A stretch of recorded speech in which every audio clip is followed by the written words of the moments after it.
दोस्तों, आप देख रहे हैं डी कोड इंडियन। जैसा कि आपको पता होगा कि मॉनसून सेशन अब खत्म होने वाला है इस साल का, और एक भी दिन ऐसा नहीं गया है जब विपक्षी दलों के द्वारा हंगामा नहीं किया गया हो। शायद ही कोई ऐसा बिल होगा जिस पे अच्छे तरीके से डिस्कशन हो पाया है। लेकिन अभी केंद्र सरकार के द्वारा लोकसभा में एक ऐसे बिल को पेश किया गया है जिस पे विपक्षी दल खुद चाहती है कि इस पर डिस्कशन हो, उसके बाद इसको पास किया जाए। इस बिल को ओबीसी बिल के नाम से जाना जा रहा है। अगर ये बिल पास हो जाता है, कानून बन जाता है, तो राज्यों को वापस से ये अधिकार मिल जाएगा कि वो ओबीसी लिस्ट को तैयार कर सकती है। वो अपने हिसाब से इसमें जातियों को, वर्गों को ऐड कर सकती है कि किसको किसको रिजर्वेशन मिलेगा, किस जाति को। ओबीसी के बारे में आपको पता ही होगा, अदर बैकवर्ड क्लास यानी कि अन्य पिछड़ा वर्ग। देखिए, एससी और एसटी कैटेगरी के अलावा भी हमारे देश में बहुत सारी ऐसी जातियां हैं, बहुत सारे ऐसे वर्ग हैं जो कि सोशली और एजुकेशनली काफ़ी ज़्यादा पिछड़े हैं दूसरे वर्ग के मुकाबले में, सामाजिक तौर पे और शैक्षणिक तौर पे। तो उनको यहाँ पे डेवलप करने के लिए, उनकी डेवलपमेंट के लिए हमारे देश में उनके लिए 27% का रिजर्वेशन है जो सरकारी नौकरी है वहाँ पे, और जो हायर एजुकेशन के लिए जो भी संस्थान है वहाँ पे। अब देखिए, ये जो ओबीसी लिस्ट है उसको 1993 से जो केंद्र सरकार है वो अपने हिसाब से तैयार करती है, और राज्य सरकार अपने हिसाब से तैयार करती है, और केंद्र शासित प्रदेश जो है वो अपने हिसाब से तैयार करती है। इसका मतलब ये कि राज्य, अगर एक पर्टिकुलर राज्य के बारे में हम बात करें, बिहार के बारे में बात करते हैं। देखिए, बिहार में जैसे ग्वाला, उसके अलावा जो ये सोनार हो गया, इन सबको ओबीसी कैटेगरी में ऐड किया गया है। ठीक है, यानी कि अगर बिहार सरकार में कुछ सरकारी नौकरी के लिए आवेदन देना होगा तो इन लोगों को, जो भी ग्वाला है, जो भी सोनार है, इन लोगों को ओबीसी के तौर पर ट्रीट किया जाएगा और इनको रिजर्वेशन मिल सकता है। उसी प्रकार से देखिए, जो केंद्र सरकार है, अगर केंद्र सरकार की जो नौकरी है उसमें जो 27% रिजर्वेशन होता है, उसके लिए केंद्र सरकार अलग से एक ओबीसी लिस्ट तैयार करेगी। और ये लिस्ट क्या होगा, पूरे देश में देखा जाएगा कि जो वर्ग हैं, जाति हैं, उनकी सिचुएशन क्या है, उनकी इकोनॉमिकली सिचुएशन क्या है, उनकी सोशली सिचुएशन क्या है, और एजुकेशनली वो कैसे हैं। इस हिसाब से देख करके तय किया जाएगा कि उनको ओबीसी में ऐड किया जाए या नहीं।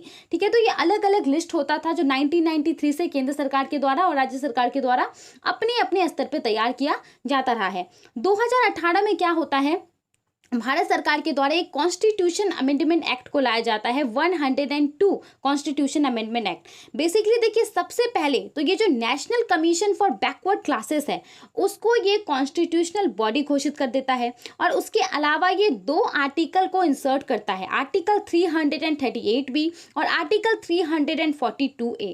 पहला वाला जो आर्टिकल है 338B, इसमें क्या बताया जाता है, इसमें national commission for backward classes का जो पावर है कि ये क्या क्या कर सकती हैं, जैसे कि जो भी बैकवर्ड क्लासेस से जुड़ी हुई समस्याएं होती है इनको देखती है, इनके लिए जो भी कानून वगैरह बनाए जाते हैं वो देखती है। Ministry of social justice and empowerment के अंतर्गत ये आती है।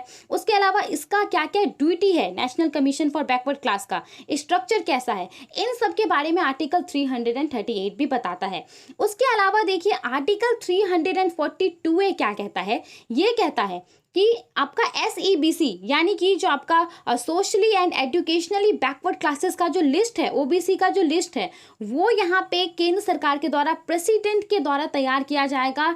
प्रेसिडेंट के पास ये पावर है ये तैयार करने का। तो यहाँ पे देखिए, इस आर्टिकल में कहीं पे भी ये मेंशन नहीं था कि राज्य सरकारों के भी पास ये पावर है कि वो अपने स्तर पे ओबीसी लिस्ट को तैयार कर सकती है। अब इसी को देखते हुए महाराष्ट्र में जब मराठा कम्युनिटी के लिए रिजर्वेशन लागू किया गया था तो सुप्रीम कोर्ट ने इसे अनकॉन्स्टिट्यूशनल बताते हुए इसे हटा दिया था, और यहाँ पे कहा था कि ओबीसी लिस्ट तैयार करने का बैकवर्ड क्लास के अंतर्गत कौन कौन सी जाति आएंगी, ये काम केंद्र सरकार का है, ये काम राज्य सरकार का नहीं है। इस बयान का हालांकि केंद्र सरकार ने विरोध भी किया था, पिटीशन भी फाइल किया था, लेकिन इसके ऊपर सुनवाई नहीं की गई। तो इस चीज को ठीक करने के लिए ये जो एक अस्पष्टता आ गया है आर्टिकल 342A को लेकर के, उसको ठीक करने के लिए social justice and empowerment minister Virendra Kumar के द्वारा जो है the constitution 127th amendment bill 2021 को लोकसभा में पेश किया गया। ये बिल साफ तौर पे कहता है कि जितने भी राज्य हैं, जितने भी केंद्र शासित प्रदेश हैं, उन सभी के पास ये पावर है है, ये अधिकार है कि वो socially and educationally backward classes का जो लिस्ट है, ओबीसी का जो लिस्ट है, उसको वो तैयार कर सकती है, अपने हिसाब से उसको मेंटेन कर सकती है, प्रिपेयर कर सकती है। अब देखिए, अगर ये बिल कानून बन जाता है तो राज्य सरकारों के लिए रास्ता साफ हो जाएगा कि वो अपने हिसाब से, अपने सिचुएशन को देखते हुए राज्य के, कि कौन सी जाति को बैकवर्ड क्लास के अंतर्गत शामिल किया जाना चाहिए, उसको देखते हुए वो ऐसा कदम उठा सकते हैं। जैसे कि राजस्थान में जो गुज्जर हैं उनके लिए 5% आरक्षण की कोशिश की जा रही है, लेकिन क्योंकि सुप्रीम कोर्ट के द्वारा 50% से ज़्यादा आरक्षण पर रोक लगा हुआ था, तो इसीलिए ऐसा संभव नहीं हो पाया था।